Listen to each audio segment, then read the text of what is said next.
안녕하십니까, 박정호입니다. 자, 비가 내리는 수요일 퇴근은 다 하셨는지요? 네, 저도 퇴근길에 잠깐 또 차를 세워놓고 여러분과 말씀을 나누기 위해서 이렇게 또 핸드폰 카메라를 켰습니다. 자, 이재명 민주당 대표가 단식 14일째, 오늘도 노영민 전 비서실장을 비롯한 민주당 인사들, 국회의원들 계속해서 국회를 찾아가지고 이재명 대표의 단식 중단을 간곡히 촉구하는 그런 모습을 보였는데요. 이재명 대표의 단식이 길어지면서 정말 이 건강에 문제가 생기지 않을지 많은 분들이 염려를 하고 있는데, 이재명 대표는 계속 단식을 이어가면서 그 의지를 다지고 있습니다. 윤석열 정부의 이 폭주, 이걸 막기 위해서 할 수 있는 게 단식밖에 없다라는, 뭐라도 해야 되는데 지금 할 수 있는 게 없는 이런 현실들, 어떻게 보면은 국민들의 마음과 국민들의 성원을 함께 하면서 이렇게 단식에 들어가 있는데, 이런 가운데 두 차례 단식 중에도 검찰 소환조사를 받았습니다.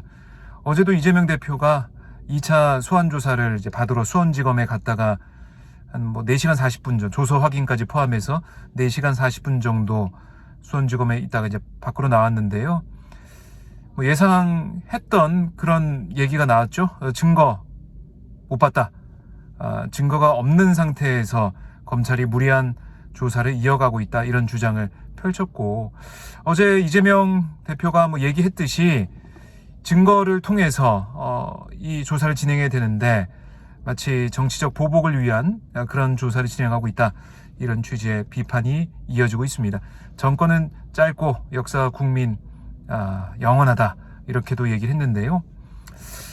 우리 국민들을 위한, 국민들의 삶과 국민들의 안전과 국민들의 목소리를 최우선으로 하고, 거기에 어떻게 보면 머슴의 역할을 하는 게 대통령이고 또 정권의, 정부의 역할일 터인데, 그게 보이지 않아서 많은 비판이 나오고 있는 거죠. 특히 오늘도 군인권센터에서 한 기자회견이 열렸죠. 영상 보신 분들 아시겠지만은, 이번 최수근 상병, 이 실종자 수색에 나섰다가 순직한 최상병 이 동료, 같이 그 현장에 있었던, 그러다가 50m 물에 휩쓸려 갔던 A 병장의 어머니가 기자회견했습니다. A 병장 어머니한테 전화해가지고 처음으로 한 말이 최상병을 잡지 못했다라고 자책하는 모습, 너무 가슴 아프게 느껴졌는데요. 외상후 스트레스 장애 때문에 치료를 받고 있습니다, 이 A 병장도. 하지만 이 최상병을 구하지 못했다는, 붙잡지 못했다는 그 죄책감, 그 안타까움, 여기에 시달리고 있는데, 아니 그 현장에서 수색에 나섰다가 고통받고 있는 이 병사들의 모습이 보이지 않는 건지, 아니면 모른 척하는 건지 모르겠습니다. 임성근 해병대 1사단장,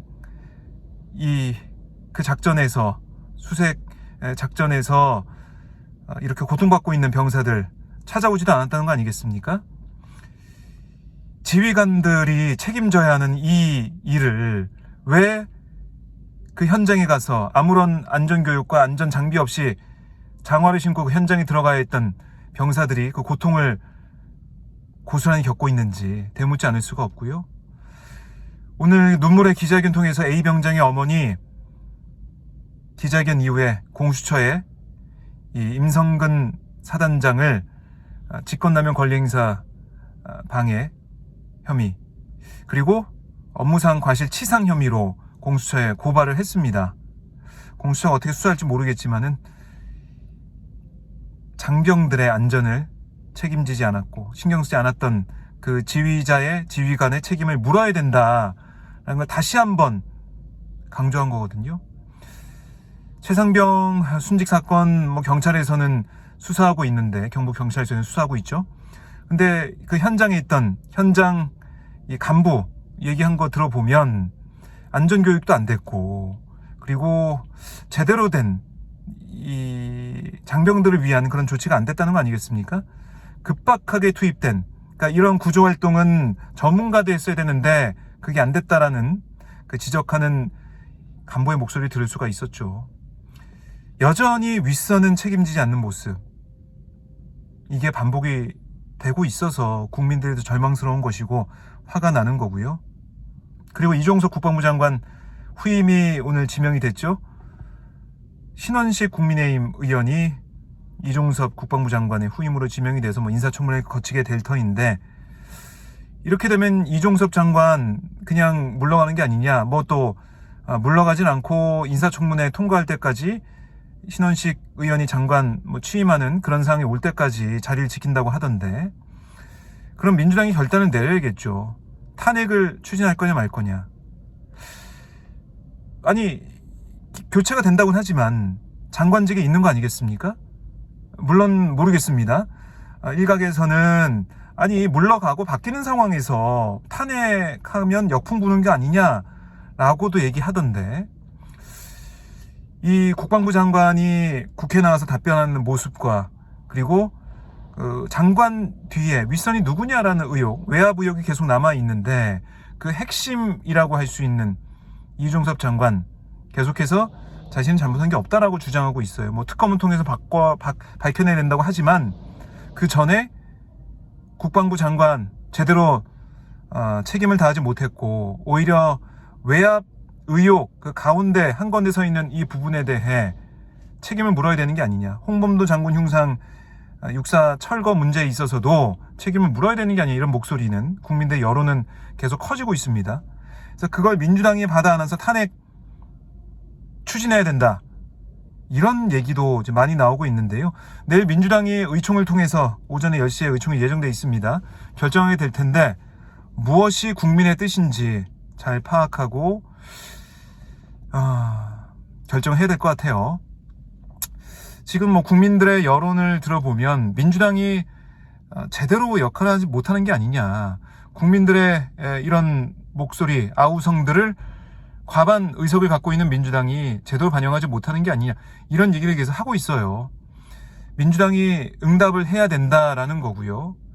사실 한국갤럽 조사도 그렇고 민주당 지지율이 상승세를 보이고 있는 거, 급상승한 거, 결국 이재명 대표가 단식에 나섰다, 그게 작용해서 지지층이 결집했다, 민주당도 이제 뭘 한다고 생각하는구나, 이렇게 생각해서 지지층이 돌아오고 결집하고 있는 게 아니냐, 이런 분석이 많이 나오고 있습니다. 이재명 대표의 모든 짐을 다 짊어지우게 하고 민주당 의원들은 뭐 하는 거냐, 이런 얘기는 민주당 지지층이 계속 하고 있거든요. 당원들이 제대로 국민들의 뜻을 대변하지 못하는 정치 세력, 정당, 심판을 받게 되는 건 당연한 것이겠죠. 물론 윤석열 정권을 향한, 또 국민의힘을 향한 비판의 목소리가 큰 상황이지만, 정치 세력, 또 수권 정당으로서 또 정권 교체를 원한다는 민주당이 제대로 또 못한다면 또다시 심판을 받게 될 거다, 이런 경고도 나오고 있어요. 그 점을 민주당이 어떻게 받아들이고 겸허히 판단하게 될지, 겸허히 수용하게 될지, 이것도 좀 지켜봐야 될 것 같고요. 오늘 인터뷰, 제가 회사에서 인터뷰하면서 호남 지역 민심도 좀 듣고 그랬었는데, 호남에서 이제 부글부글 끓고 있다는 거 아닙니까? 아니, 왜 이렇게 호남 지역 국회의원들 제대로 못하냐, 이런 얘기를 많이 한다고 해요. 또 윤석열 대통령 사과라 이런 게 아니라 바로 물러나야 된다, 탄핵해야 된다, 이렇게 얘기를 하고 있는데 왜 이렇게 점잖게 민주당은 대응하고 있냐, 이런 얘기를 오늘 들었습니다. 그만큼 민심은 너무나 끌어오르고 있다. 그걸 이재명 대표가 단식을 통해서 윤석열 정권을 향해 경고하고 있고 국정 방향 전환을 요구하고 있는데 듣지 않잖아요. 오히려 이 단식하는 모습을 조롱하는 듯한 그런 여당의 발언과 행동이 나오고 있어서 여기에 대한 이게 오히려 역풍이 부는 게 아니냐, 이런 우려가 국민의힘 내부에서도 나오고 있습니다. 정치가 사라진 국회, 정치가 제대로 이번 정부 들어서 정치가 있었던 거 아닌 것 같아요. 협치도 없고 정치 자체가 사라진 느낌이 드는데 여기에 대한 국민들의 심판 여론도 높아지고 있습니다. 자, 이 박정훈 대령, 항명, 이른바 항명 수사도 진행되고 외압 의혹도 짙게 계속해서 남아 있는데 여기에 대해서 민주당이 역할을 못하거나 그리고 공수처도 마찬가지로 제대로 수사하지 못하면 여기에 대한 민심의 분노는 더 커질 수밖에 없다. 민주당이 내일 의총을 통해서 어떤 결정을 하게 될지 많은 국민들이 또 지켜보지 않을까 이런 생각을 해봤습니다. 자, 비오는 수요일 오후 여러분들 일교차가 큽니다. 건강관리 잘 하시고요. 자, 박정호 TV 구독 안 하신 분들 구독, 좋아요, 알림 설정 해주시면 감사하겠고요. 구독자가 많이 없어서 실시간 방송을 못하겠습니다. 네, 실시간으로 보실 분들 좀 많이 모이시면 또 실시간으로 또 이런저런 얘기 나누고 여러분들 생각도 물어보고 이런 시간을 가졌으면 좋겠습니다. 네, 봐주신 여러분들 너무나 감사드리고요. 내일 다시 또 여러분과 소통하는 시간을 갖도록 하겠습니다. 여러분 고맙습니다. 좋은 저녁 되시고요. 또 오늘도 굿밤 되십시오. 고맙습니다.